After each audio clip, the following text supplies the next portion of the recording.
ఇంత దౌర్భాగ్యమైన ప్రభుత్వం మేము ఎక్కడా చూడలేదు. మన్నెత్తిపోయాలనిపిస్తుంది. ఏం చేస్తారో అమ్మవారికి మీకు చెప్తున్నాను, ఒక మహిళగా మీరు ఏం న్యాయం చేస్తారో, మీరు ఏం మాట్లాడతారో, మీ వాయిస్ ఖచ్చితంగా ఇప్పుడు కూడా ఇంత మనస్తాపం లోనై కూడా నేను సరే అమ్మవారి మీద కాదు, రాష్ట్ర ప్రజలు బాగుండాలి, అందరూ బాగుండాలి, ఒక జోగిని అంటే రాష్ట్రానికి బాగుండాలని పూజ చేసే మాకు ఇట్లాంటివన్నీ పెట్టుకోవద్దు అని మనసులో ఏం పెట్టుకోకుండా బోనము మళ్ళీ యథావిధిగా ఎవరైనా ప్రభుత్వాలు మనల్ని సంప్రదించారు. ఇప్పుడు నాకు ఇబ్బంది కదా, వాళ్ళు వచ్చి చూస్తారా? కానీ ఇది మాత్రం ఖచ్చితంగా కక్ష సాధింపు చర్యనే. ఇప్పుడు మాత్రం నేను ఇప్పుడు కూడా బోనం తెచ్చిన, నిజంగా చెప్తున్నాను, ఏ రోజైతే ఇట్లా చేసే ప్రభుత్వం పడిపోతుందో ఆ రోజే బోనం చేస్తాను. వీటికి సొల్యూషన్ రావాలంటే ఫైనల్ ఏం డిమాండ్ చేస్తారు? కొత్త ప్రభువులు వచ్చే వరకే అనిపిస్తుంది నాకు. ఎందుకంటే వాళ్ళు చూసుకోవట్లేదా? వాళ్ళకి అర్థం కావట్లేదా ఏం చేస్తున్నారో, ఎలా పాలన ఎలా జరుగుతుందో అర్థం కావట్లేదా? దీనికి సంబంధిత మనుషులు ఉన్నారు కదా, సంబంధిత అధికారులు ఉన్నారు కదా, వాళ్ళు కూడా మాట్లాడాలి కదా. వాళ్ళు మాట్లాడకుండా ఎలాంటి పాలన జరుగుతుందో కింద పైన ప్రభువులు ఆలోచించాలి. ఇట్లాగైతే మీకు ఒక దండం.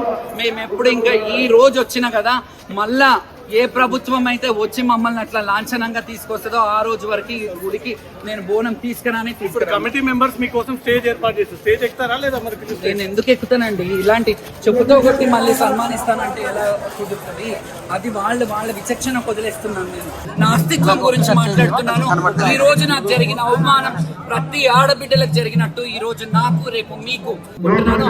ఏ రోజు రామరాజ్యం వస్తుందో, ఏ రోజు మా జోగినీలకు కానీ నాకు కానీ ఈ అవమానం ఎప్పుడైతే సమస్య పోతుందో ఆ రోజు అమ్మవారికి బోనం పెడతా.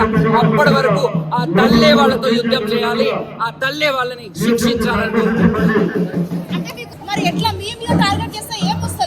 అది ప్రభుత్వమా కుప్ప కూలడానికి, రాష్ట్రం అది ఆరిపోయే దీపానికి వెలుగెక్కువ అన్నట్టు ఆరిపోయే ముందు రెప్పరెప్పలాడితే చూడు, ఆ సందంగా అయింది ఇప్పుడు ప్రభుత్వం. నా మీద రాంగ్ గా పోర్ట్రే చేస్తున్నారు. శబాష్, ఒక్క రోజు వస్తుంది ఖచ్చితంగా అదే సగౌరవంతో మమ్మల్ని లాంఛనంగా ఈ అమ్మవారి బోనం తీసుకొచ్చే రోజు తొందరలో ఉంది.